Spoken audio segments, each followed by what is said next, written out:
Պաշտպանության նախարար Սուրեն Պապիկյանն ասում է, որ քրեական ենթամշակույթի հարցը բանակում լուծված չէ։ Ինչ վերաբերում է դեպքերին,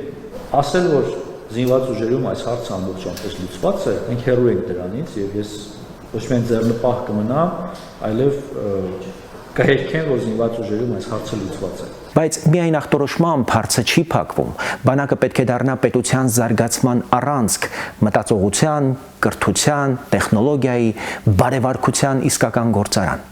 Իսրայելում բանակը գիտության ու նորարարության վերելակ է։ Առաջատար մրցութային ընտրությամբ ծրագրերով լավագույն երիտասարդներին կապում են ռազմական հետազոտության եւ տեխնոլոգիայի հետ։ Միացյալ Նահանգներում պաշտպանական հետազոտությունները տվել են լուծումներ, որոնք հետո դարձել են քաղաքացիական տնտեսության հիմք, անգամ ինտերնետի նախահայրը ծնվել է հենց այդ միջավայրում։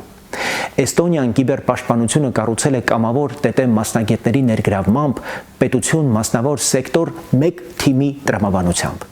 Սինգապուրը ազգային ծառայության ընթացքում տալիս է ուսումնառության ու հմտությունների գործիքներ, որպեսզի զորացրվածը դուրս գա ավելի մրցունակ։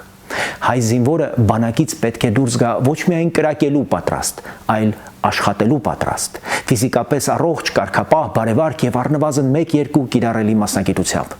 Քրեական հեղինակություն բանակում չի կարող լինել, բանակում պետք է լինի միայն մեկ հեղինակություն՝ գիտելիքը, ծառայությունը եւ արժանապատվությունը։